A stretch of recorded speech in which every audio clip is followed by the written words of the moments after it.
ولی در نکاح ببینین دستاتون راست کنین، پاتون راست کنین، هیچی دستات راست نکن. چهلی که برای تو موافق هم تا بشی. و چی بود یک دستی ما در درون دستی ما گویا که نکاحی ویران شوه. این عقیده جاهلانه را پرتافتن در کار بس دیگر. از حساب ترسمان میترسیم خاطر یک کس میبینیم ای فلانی ملال میشود، ملال دنیا و قیامت شود. این چی گپ است خودش آخر؟ آدما کدام مسئله های مهمی را حل دارن تا حالی مردم گشت است یک دست در دست نمان پاتینکا قطی برای در بالای کورپاچه مردک بشی پاتینکا جا بگی دور ای تریزا پرتا بر روالسه پاتینکا کی در کاره اون مرده کورپاچه خریده، کورپاچه دختای بهترین کورپاچه را تای پای داماد میاره یا پاتینکای با کشینی خودش قطی در بالای کورپاچه بگیر دور پرتاش دادر عزیز. نیست اینا عقیده ما نیست، از اسلام ما نیست، اینا از دین ما نیست دادر عزیز. السلام علیکم دوستان عزیز. آیا شما برای گذشتن از سرحد دشواری میکشید؟ مهلت حجت‌هایتان به آخر رسیده است. پس من برای شما خدمت رسانی شرکت نور محمد را پیشنهاد میکنم. با ماشین های نو و زمانوی با باوری و اعتماد کامل توسط رانندگان مرد و زن شما را از منزل استقامتیتان تا خط سرحد برده برای عبور مرز مساعدت می نمایند. یادآور می شویم که اگر شما از نام شبکه حاجی میرزا مراجعت نمایید برایتان تخفیف ارائه کرده می شود. رقم ها برای تماس جمع 7 926 319 59 61. برادرای عزیزی که قرآن خونده نمیتونید با زبان عربی، اینا با ترجمه تاجیکی و همچنین با حرفای کریلیکی طرز خوندن قرآن. اینا بسم الله الرحمن الرحیم، به نام خداوند بخشنده و مهربان. هم زبان عربی قطعی نویسگه، هم با زبان کریلیکی طرز خوندنش، هم ترجمهش هست. انا اعطیناک الکوثر وصل لربک وانحر. اینا یکم آیت به درستی که ما تو را کوثر عطا کردیم. یکم آیت نیم انا اعطیناک الکوثر. هر یک آیاتی که میخونه ترجمهش هست، هم با زبان عربی نویسگه، هم با زبان کریلیکی نویسگه، هم ترجمهش با زبان تاجیکی است. السلام علیکم و رحمت الله و برکاته. بسیار خوب میشود که این مسئله ها را ما و شما بسیار با دقت باشیم، زیرا اسلام ما و شما پاکیزه است. ان الله النظیف یحب النظافه. خدا خودش پاکیزه است، خودش تازه است، پاکیزه ها و تازه ها را دوست می‌دارد. امروز چگونه ای که بر شما وعده کردیم که خیلی سوال های زیاد نزد من منتظر جواب هستند و یک قسمت اونها باز در خانه باقی ماند، یک قسمت دیگرش که الحال در این یک ساعت جواب میگوییم. از همه شما خواهش میکنم که خیلی با دقتانه به این سوال های دادگی برادرهای ما و شما با دقت باشیم، انشاءالله ثواب جزیلی میگیریم. و جمعه آینده خدا خواسته باشد از فضیلت شوهر بالای زنها، که شوهرها بالای زنها چی فضیلت دارند، چی حقها دارند، چی حقوقها دارند، انشاءالله به شما جمعه آینده خبر میدهیم.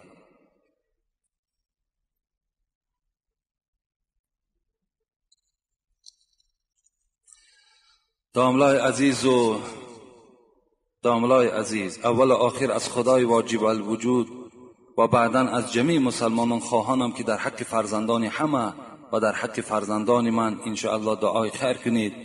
خدا از شما راضی باشد.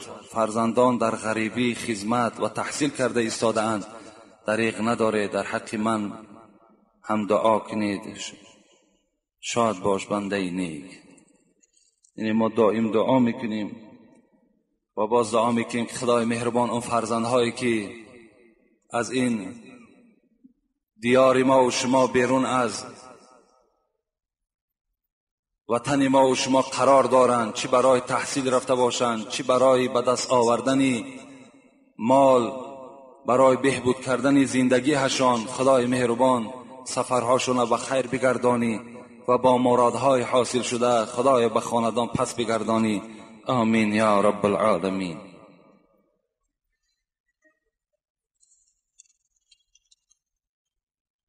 السلام علیکم محترم حاجی مرزا. خداوند همیشه شما را نگاه دارد و زبان شما را همیشه گویا گرداند که ما از این پند و نصیحت های شما راه راست را یافتیم و از کارهای بد دور شدیم و با شرافت موعظه های شما بسیار کسان راه راست را یافتند و همه جوانان ناحیه ما مخلص شما شدند.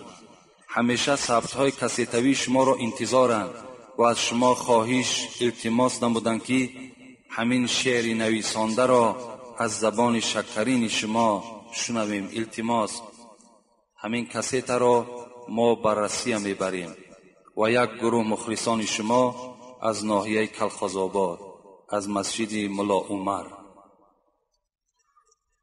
اینجا یک شعر این برادر ملا عمر یعنی کتابت کردن از ناحیه کلخازآباد که این ما بهر شما خوانیم، میلش میخوانیم. هر لقمه که میخوری بگو بسم الله، هر یک نفس فرو بری یا الله، هر کار که میکنی خدا خواهد و گوی، کارت بر رواج میشود انشاءالله. هر کس که بود بنده آزاد خدا، شکرانه کند بداد و ناداد خدا. جز مهر خدا کی بود مهر دیگر، کی یاد کسی کند و جز یاد خدا.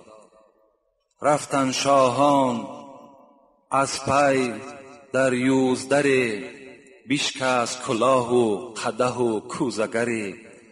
خاری بودا عاقبت عمر عزیز، بی طاعت و بی نماز و بی روزگری. البته این خدا رحمت کند این برادر ملا عمر بسیار یک یعنی شعری نیکی که همه از پند نصیحت عبارت هستند. اصلا شعر خواندن در اسلام این هیچ خلل و نقصی ندارد. یعنی شعری که اگر اون مذاق نباشد، شعری که وای دروغ نباشد، وای در اسلام خواندن این شعر هیچ غلطی نیست. برای همین خداوند در هر یک کلمه ای که این برادر ایجاد کردن خدا حسنات در نامه اعمالش کتابت کند. السلام علیکم داملای عزیز. از شما خواهش دارم در حق پدر من و جمیع گذشتگان و مشکل دارم دعا کنید، در نگهبان خدا باشید. خدای مهربان این پدری که الحال این فرزندی که از جانب پدرش شاید که دعا طلب کرده باشند، خداوند این پدر هر مراد که داشته باشد حاصل بگرداند. اگر گذشته باشد خدا رحمت مغفرتش بگرداند و این مشکلاتی که این بنده تو دارد خدایا با فضل خودت اون مشکلات آسان بگردانی. آمین یا رب العالمین. بسم الله الرحمن الرحیم. السلام علیکم بابای داملا. سوال: موی سری که ما جوانان نیمش را بریده خود را زیبا میکنیم، این مو به نام تیتانیک مشهور است، جایز است کردنش یا نه؟ سوال دوم: حضرت محمد صلی الله علیه و سلم همگی 93 سال عمر داشت، 63 سال در دنیا، 30 سال دیگر در شب معراج. حقیقت دارد یا نه؟ یعنی این برادری که اولین سوال کردن که ما جوانها امروز مویهای سر یک قسمش میگیریم یک قسمش نمیگیریم که به نام تیتانیک مشهور است. اصلا موی سر که حدیث ابو هریره هست، پیغمبر خدا میگوید من کان له شعر فلیکرمه. هر کسی که اگر موی سر داشته باشد بایستا که موی سر پاکیزه نگه بدارد. یعنی داشتن موی سر این گناه نیست، داشتن موی سر این غلط نیست و تراشیدن موی سر هم غلط نیست، خطا نیست. بلکه وقتی که شما موی سر دارین و موی سر دوست می‌دارین باید که باید تازه نگه بداریم، پاکیزه نگه بداریم. این همچی است، سنت است. چی موی سر ماندن چی پاکیزه نگاه داشتنش سنت است. این هیچ گناه در اسلام ندارد. لیکن یک قسم موی سر تراشیده می شود، یک قسمی سرش تراشیده نمی شود، یا اینکه مثال وقتی کودک تولد می شود یک حق پدر همین است که موی سر کودک باید تراشد و مقدار همان وزن موی سر باید که طلا دهد، شاید 1 گرم یاید، شاید نیم گرم یاید و یا به سامانی میگرداند، در فقیرها و مسکینها تقسیم میکند. همین بعض کودک ها را میتراشند و در پس موی سری و یک دمچک میگه موشو، یک دمچکه میمانند دراز. همین ها را پیغمبر چی گفتند؟ چی همین تیتانیک و چی همین دمچکه که از پس سر کودک میمانند. این حدیث ابن عمر است که هم بخاری روایت میکند هم مسلم روایت میکند. پیغمبر گفتند که ابن عمر میگوید سمعت رسول الله صلی الله علیه و سلم ینهى عن القضع، پیغمبر خدا از قضع من کردند. من شنیدم، میگوید عبدالله ابن عمر، از قضع من کردند. قیل لنافع ما القضع، حضرت نافع را پرسیدند قضع چی هست؟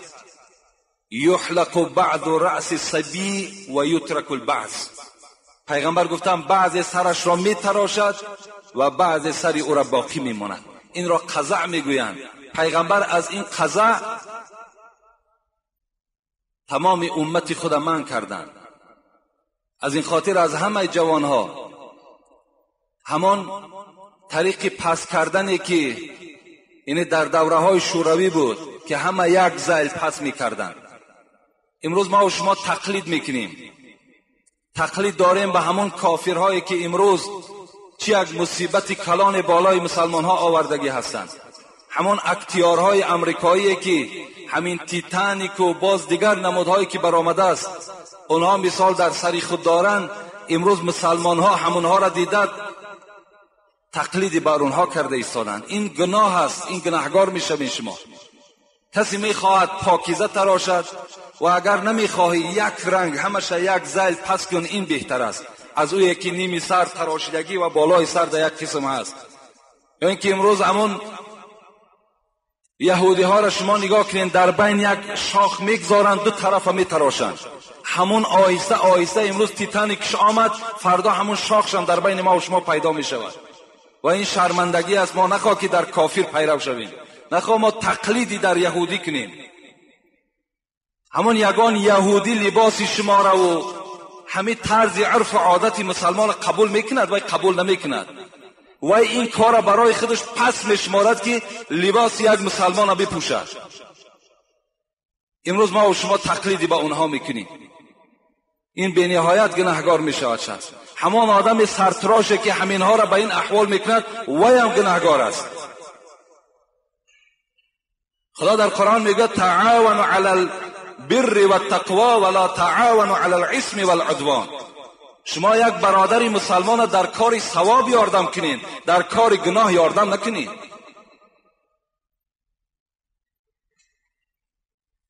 پریگ مخر آوردن دخترها ما کمی کرده بود که امروز بچه ها به این احوال زدن.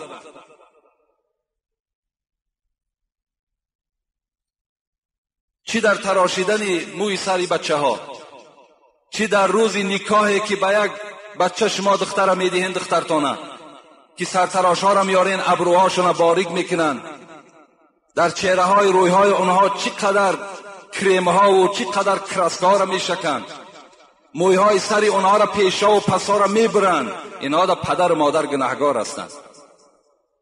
اینها در شما اهمیت دید.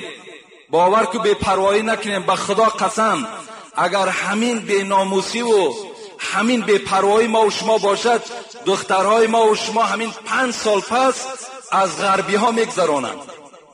5 سال بعد دیگر از غربی ها میگذرانند. این معرکه های افلاسی که در بین ما و شما پیدا شده است.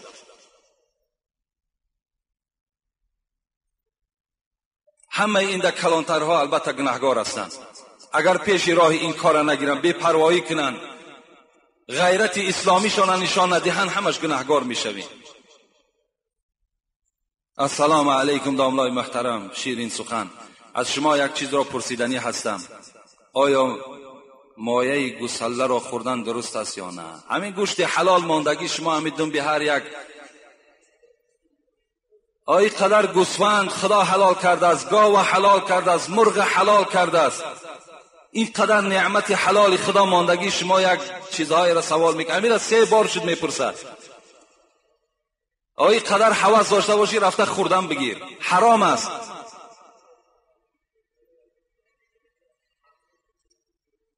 طبیعت آدم مسلمان نخواه که مایه گوساله و مایه بقه و دیگر خورد. این قدر مثال طبیعتی مثال غلیظ پلید است. شکر این قدر نعمتهای حلال خدا بسیار است گاهی از اونها استفاده کنید.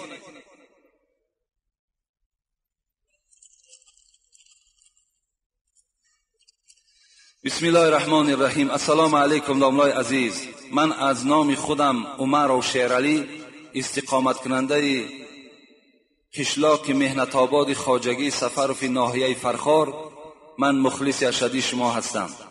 من یک شخصی از هر دو چشم عاجز و از حساب علم و معرفت بی سواد و به سبب گوش کردن فتنه های شما از خیلی مسئله های شرعی آگاه شدم و خواهش آن را دارم که در محفل های مستجاب دعا در حق من دعای کنی برای عفو گناهان و برای مجلای از بصر، یعنی از برای بینا شدن. از سبب زیست و عاجزی چشمها به دیدار شما موفق نشده ایستاده‌ام. اگر امکان باشد از فتنه های در روزهای جمعه ثبت گردیده به من هدیه روان کنید. و السلام علیکم و رحمت الله و برکاته. داملا از شما منتدار بسیار هستم که هر شب در مسجد فتنه های شما را گوش میکنیم. خوش به حالتان. خدای مهربان این پدری که از دو چشم عاجز هستند، خدایا دولت پیری و ایمان کامل نصیب روزیش بگردان و جمیع مشکلات هاش خدایا آسان بگردان و تنش تا دم آخر خدایا صحت و سلامت نگه بدار. آمین یا رب العالمین. اگر یگان نمایندش باشد بیاد انشاءالله از اینجا میگیریم، چند فتنه در کار باشد میدهیم، هدیه برده در حق ما دعا کنند. السلام علیکم داملای عزیز. با سوال من جواب گویید. از پس آدمی که زنش را طلاق کرده است آیا نماز خواندن جایز است یا نه؟ یعنی آدمی که اگر زنش طلاق کرده باشد و در همون داخل باز امامی باشد که از اون ده افضل و بهتر باشد، این صورت ده از پس این امام نماز خواندن کراهیت دارد. یعنی در دل تو که شک شبهه هست، از این خاطر نماز تو اگرچه مقبول میشه در نزد خدا قبول است از روی فتوا، لیکن مادام شک شبهه که داری در نماز کراهیت پیدا می شود. اگر امام از اون دیده بهتر و افضل تر باشد مرحمت اون پیش دارند، لیکن اگر نباشد وای نماز خواند باقی ندارد در نماز شما. طلاق کردن زن او به نماز شما هیچ ضلالی ندارد.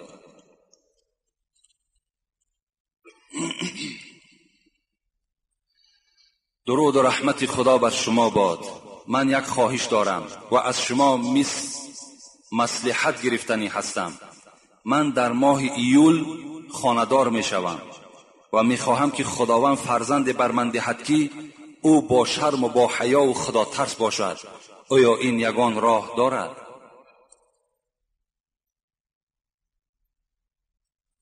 یعنی این برادر می گوید در ماه ایول من خانه‌دار می شوم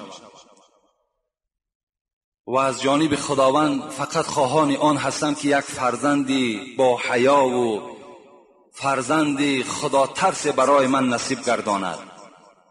آیا این یگان راه در اسلام هست؟ در اسلام برای زندگی نیک را، برای یعنی زندگی کردن بی نهایت برنامه های زیاده وجود دارد. از آن جمله من برای این برادر یک حکایه میکنم و از زن خود اگر این معامله را طلب کند انشاءالله خدا را فرزند خوب میدهد. میگوید در افغانستان یک زمان یک پادشاه بود به نام دوست محمد خان. روز میگوید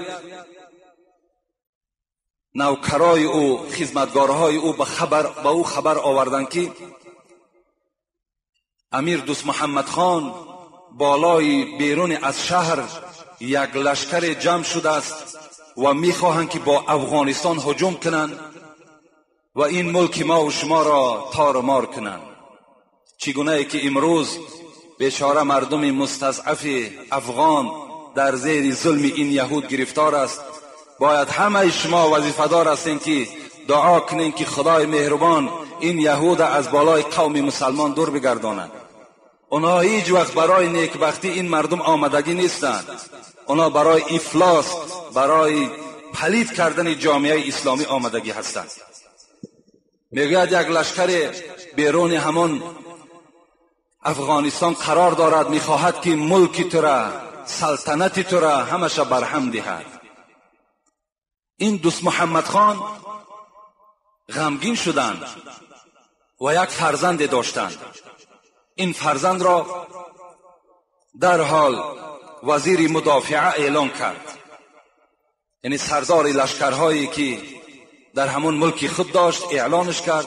با چند هزار لشکر سپارش داد که رفته با این لشکری که بیرون شهر قرار دارد با این جنگ کنید، بجنگید تا که اینها وارد افغانستان نشوند. این جوان، این پسر دوست محمد خان با همراهی لشکر بیرون شهر آمدند، با این لشکر بیگانه جنگ را آغاز کردند. از بین هفته گذشت یک نفر آمد و خبر داد امیر دوست محمد خان، لشکری که با سرداری فرزند تو بود در برابر این لشکر شکست خورد و تلفات زیاد شد و فرزند تو از جنگ فرار کرد، پشت گردانید. دوست محمد خان بسیار میگوید غمگین شد. در حال نزد خانمی خود آمد، نزد زنی خود آمد. گفت خانم گفت فرزند ما گفت در این جنگ شکست خورد و از جنگ فرار کرد، گریخت. چی شرمندگی! این خانم چی گفتند؟ گفتند دوست محمد خان این دروغ است، فرزند من از جنگ فرار نکرده است. این پادشاه گفت من برای تو از منبع‌های اعتمادی خبر داده ایستادم، تو در خانه نشسته میگویی دروغ. مرا از بین جنگ آمدن نفر خبر داد که فرزند تو از جنگ راه گریز را انتخاب کرد، لشکر تو شکست خورد، تو باشی میگویی فرزند من نگریخته است. گفت من بر تو گواهی میدهم که فرزند تو از جنگ نگریخته است و پشتم نگردانیده است. پادشاه به دل خود میگوید، گفت که خیلی زن از در خانه است، برای تسلای دل خود اینا میگوید که غمگین نشود. از بین میگه 2 روز گذشت، شاید 3 روز گذشت، باز خبر آمد دوست محمد خان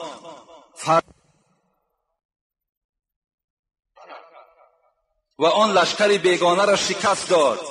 الحال این زمان یا زمان دیگر نزد تو فرزند تو حاضر می شود. دوست محمد خان چی خرسندی او را فرا گرفت، دوان نزد خانم خودش آمد. گفت خانم گفت فرزند ما در این جنگ غلبه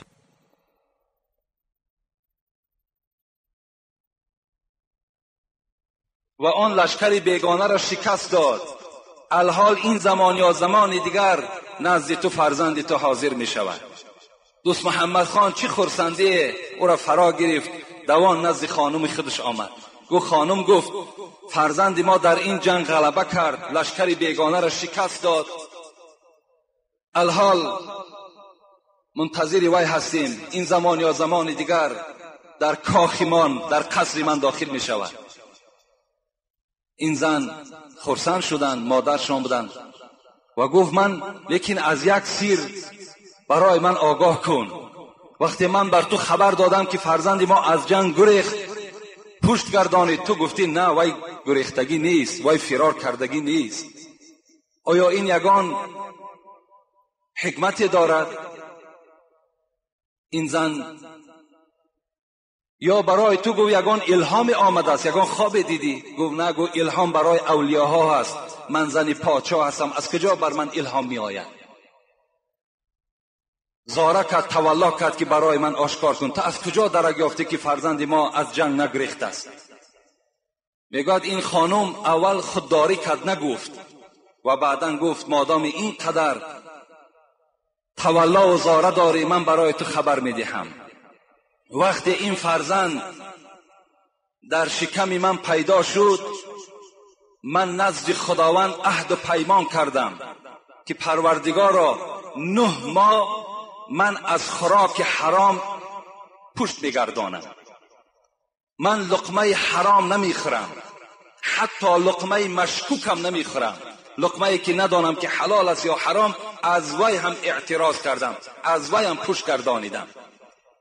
زیرا میدانم که طلب الحلال فریضه علی کل مسلم، پیغمبر گفتند طلب کردن حلال بر همه مسلمان ها فرض است. کل جسد نبت من الحرام فالنار اولا به، هر جسدی که از حرام آب و تاب می‌یابد وای ارزنده دوزخ است. این زن میگوید من 9 ماه لقمه حرام نخوردم که تا که لقمه من بر خون مبدل می شود و این خون در جسد فرزند می درآید و تأثیر خود در این فرزند می رساند.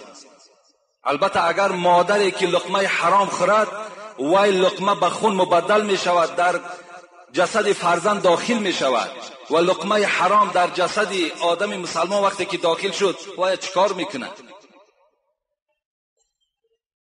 9 ماه اعتراض کردم، 9 ماه از لقمه حرام دور بودم و این فرزند به دنیا آمد.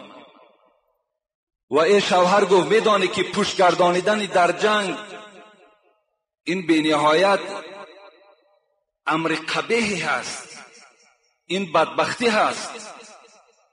اگر تو میگفتی که فرزندی تو در این جنگ شهید شده است من باور میکردم، لیکن پشت گردانیدن در من باور نکردم، زیرا این من به لقمه حلال به وای رسانیدم.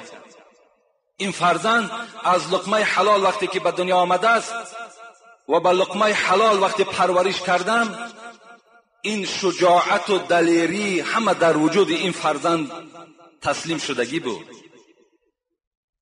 محمد طیب میگوید که در پایان همین قصه وقتی که زن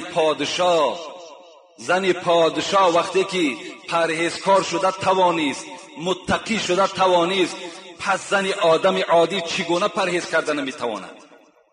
وقتی زن پادشاه که تمامی نوش و نعمت دنیا در نزد اونها مهیا هست، بازم این وقتی که وای پرهیزکار شد، وای لقمه حرام در وجود خود که راه نداد، پس زنهای ما و شما آیا نمیتوانند؟ میتوانند.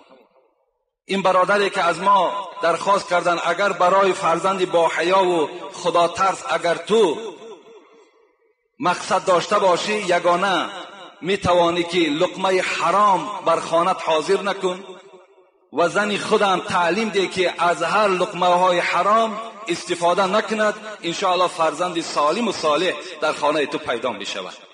من یک منظره را هیچگاه فراموش نمی کنم. در یک کست ویدیویی که برای خنده ماندن اونم، که یک منظره خنده آور بود و هم مصیبت آور بود، من همون هیچگاه فراموش نمی کنم. وقتی زنی را دیدم حامله‌دار بود، در همون کست حامله‌دار بود و همان شکمش آشکارا نمایان بود. یک معرکه هست، بچنان رقص دارد، حامله است، ممکن که همین روزهای نزدیک باید تولد کند، لیکن به نهایت همون معرکه رقص همون آباد گرفته است، رقص دارد. وقتی زنی که در حالت حامله با این عملهای درشت ناخوب وقتی دست میزند، فرزندی او چگونه فرزند میشود؟ اگر وای دختر تولد کند چی بچه تولد کنه، مثل خودش یک رقاصه است، این چی دیگر؟ وای دیگر یگان فایده نه در اسلام و نه در جامعه نمیاره. اگر زنهای ما و شما در حالت همون فرزندها در شکمشان بدن، پرهیزکار باشند، با نماز باشند، خدا ترس باشند، انشاءالله از اون فرزند ما و شما در آخر یک برکت میابیم. و الا اگر بیراه باشند، غیبتگر باشند، کوچگرد باشند، از اون دیگه تو فرزندی خوب طلب نکن که زن به منزله زمین است. چگونه ای که همین زراعت ما و شما در زمین میپرتاییم که زمین و یا قوت میدهد، زمین و یا میرویاند، انا زنم به منزله زمین است. السلام علیکم حضرت داملا، درباره همین مرده‌شویی هایی که در معرکه ها از کمبودی شخصان مرده شده سخن میگویند، سیری آنها را آشکار میگویند، چیزی میگفتید؟ یعنی یک برادر از ما درخواست کردند که بعضی مرده شوهای هست که مرده را میشویند و آن کمبودی هایی که در همون مرده هست در بین مردم آشکارش میکنند که بدن وی این گونه هست، بدن وی این گونه هست. آیا پیغمبر در حق اینها چی گفته است؟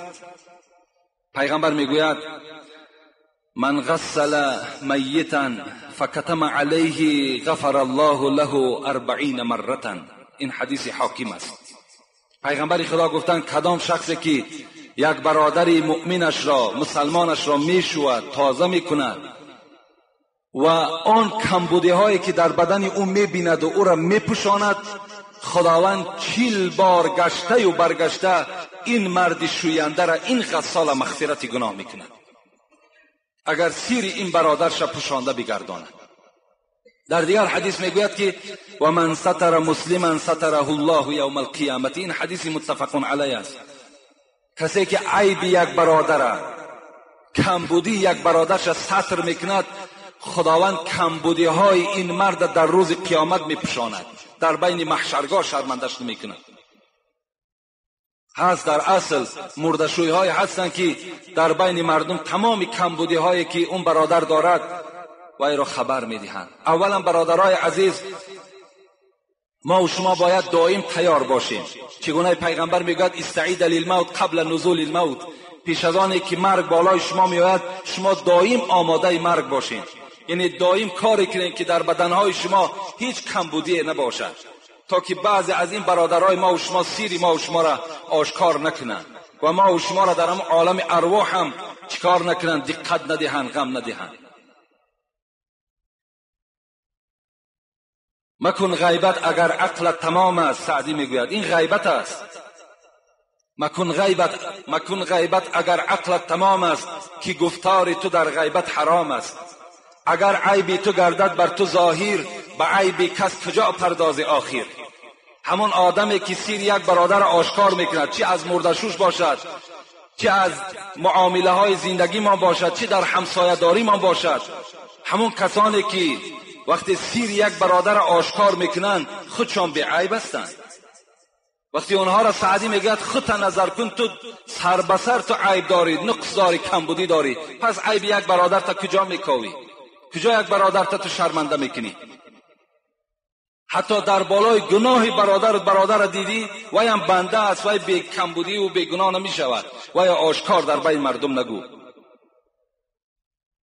حاتم اعصم خدا رحمت و مغفرت کند، چی یک اولیای بزرگ بودند که پیش وی میگد مردم بسیار مراجعت می آمدند، هر گونه مشکلات هاشون نزد حضرت می آمدند، بیان میکردند، حضرت به آنها توصیه های نیک میداد. روز میگه یک پیرزن آمدن، یک کمپیر آمدن نزد حاتم اعصم، برای چی کمبودی زندگی داشته است.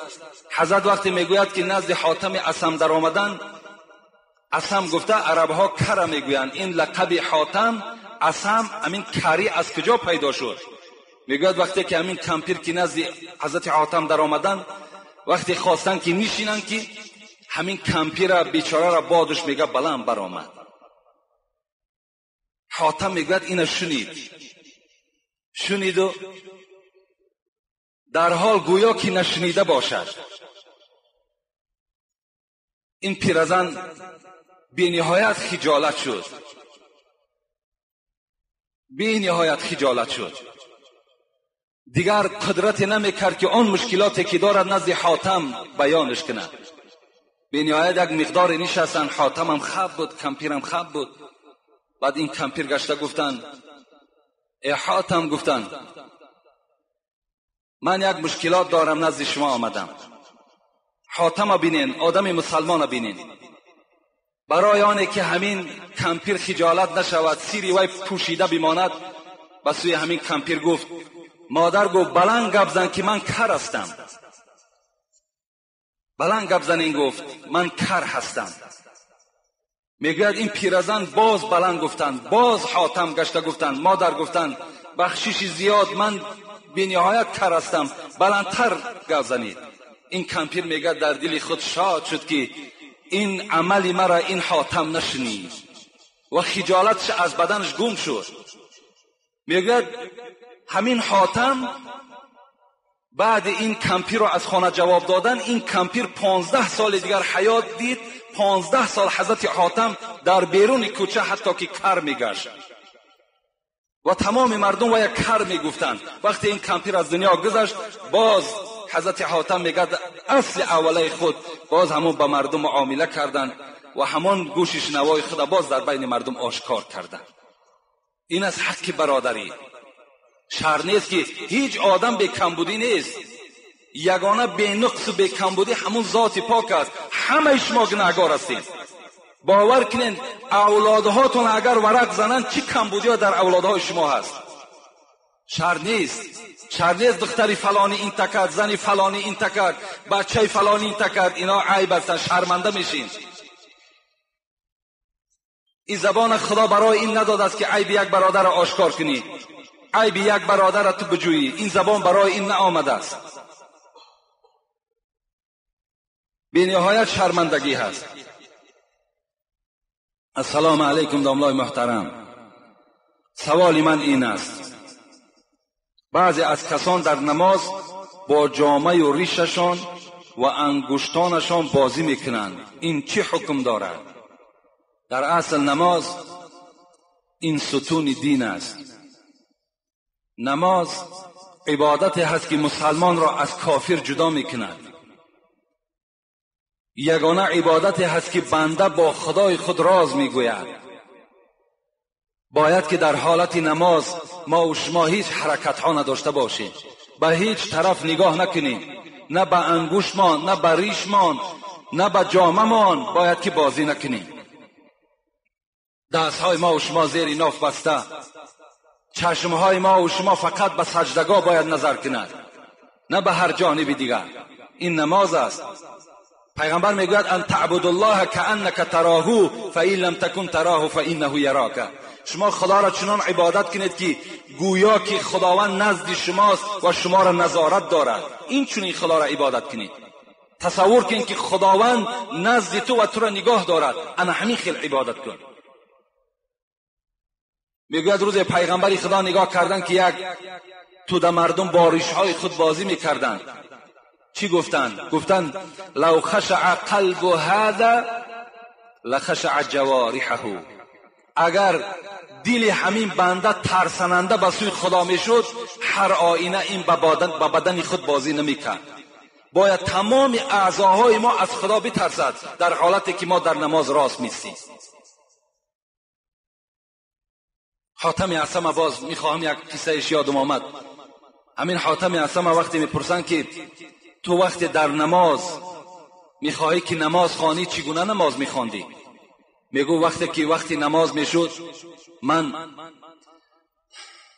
طهارت میکردم و در بالای جای نماز می آمدم، یک مدت می نشستم که تمام اعضای من آرام گیرد.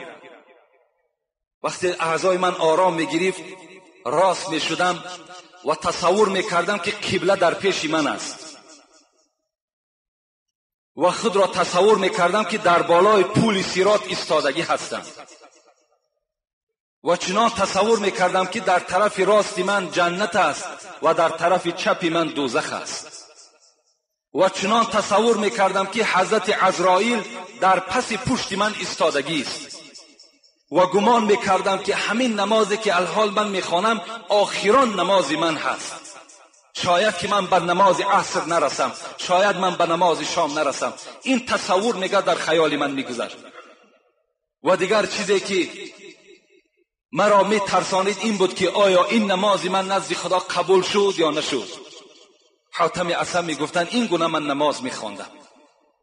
البته ما و شما باید پیروی حاتم اعصم باشیم، باید پیروی دوستان خدا باشیم، باید پیروی ابوبکر باشیم. ابوبکر میگه در نماز میدیدی گویا که یک چویی که در زمین خلاندگی است که حرکت ندارد، مثل همون نماز میخواند. حضرت علی میگوید وقتی نماز خوانی می آمد گویا که همین یک جریان الکتریکی زده باشد، میلرزید. میگفت من نزد خالق میستم، نزد ذاتی میستم که اگر در یک میجه زدن دنیا را چپه میکند، نزد او ایستادگی هستم. نزد ذاتی هستم که وای ذات گفتگی هست که این عرضنا الامانه علی السماوات والارض والجبال فابین ان یحملناها ویشفقن منها وحملها الانسان انه کان ظلوما جهولا. من نزد آن ذاتی هستم که همین نماز خداوند کوه‌ها را پیشنهاد کرد، آسمان‌ها را پیشنهاد کرد، بحرها را پیشنهاد کرد که همین نماز قبول میکنین یا نه. کوه‌ها میگوید حضرت علی با این بزرگی ترسیدن، گفتن ما نماز قبول نمیکنیم. و حملها الانسان، نماز انسان قبول کرد. پیشنهاد آدم کردن نماز قبول میکنی؟ گفت بله قبول کردن. وقتی که کوه‌ها با این بزرگی که طاقت نماز نداشتن، پس وقتی من نماز خوانم چگونه حرکتی در نماز کنم؟ انا همچنان باید که ما و شما نماز داشته باشیم. خدا رحمت کنه صوفی الله را، همین عبادت های ما و شما را دیده میگوید که دل جدا زبان جدا باشد، او کجا طاعت خدا باشد. دل جدا زبان جدا باشد. در زبان تو نماز خوانده ایستاده ای، لیکن دل این نماز تو را تصدیق ندارد. دل تو در دیگر جا هست. دل جدا زبان جدا باشد، این کجا طاعت خدا باشد. جسم در خانقاه و دل در سیر، این چنین بندگی چی خط و چی خبر. جسم در خانقاه است، جسم ما در بالای جای نماز است، لیکن دل ما در سیر است. این چگونه عبادت است؟ میگوید دست در سبحه زبان در یاد، این چنین بندگی. دست در سبحه زبان در یاد، دل در آرزوی دنیوی فریاد. در دست ما تسبیح داریم، سبحان الله سبحان الله میگیم، لیکن دل ما فقط محبت و میلش به سوی دنیاست. میگه ظاهر خود حرقه پوشی ها، باطن خود مکر و فریبی ها. بیرون تو میگوید اگر نظر کنیم تمام لباس اسلامی در بر تو هست، لیکن در درون مکر و فریبی ها وجود دارد. در آخر حضرت غضبناک شدن، گفتند این چی طاعت چی بندگی باشد، مردنت به که زندگی باشد. اگر همچنان تو خدا را عبادت کنی، همچنان بے پروایانه عبادت کنی، از این گونه عبادت در مردن تواری بنده بهتر است.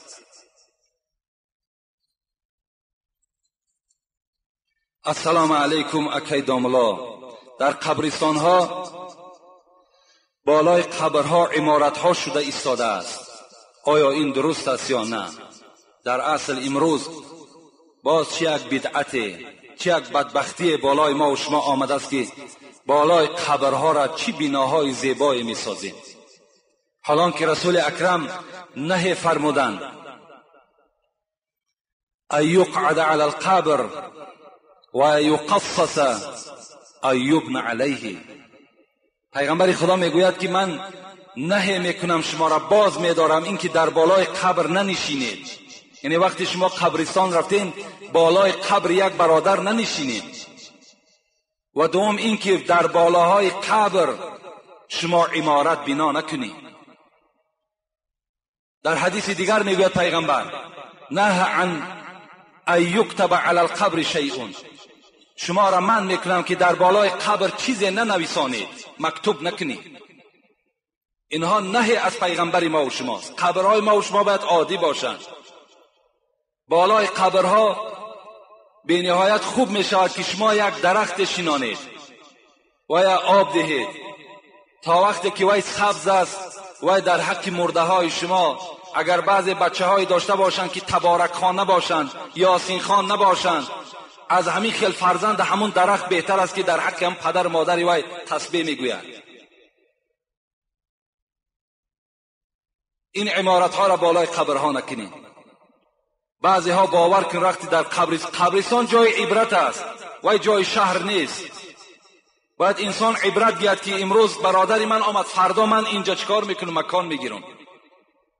بالای و اسراف است. اسراف در مسئله ها میگوید که اگر قبرکن ببینین اسلام مبادایی که اگر در وقتی گراندن مرده خواه کرته خدا، خواه ساعتی خدا، خواه بیلی خدا، یعنی چیزی از اشیای دنیایی که با وی آدم محتاج است اگر فراموش کند، در اسلام کندن قبر دوباره اجازت نیست، لیکن برای آنه که یعنی اشیایی که مردم به او احتیاج دارد وی در اونجا پوسیده و ویران نشود، دوباره کندن قبر اجازت است تا که وی در داخل همین قبر اسراف نشود و ویران نشود. بین در قبر حتی در لحد خشت پخته را ماندن مکروه است میگوید. برای به خشت پخته مردم زنده احتیاج دارند.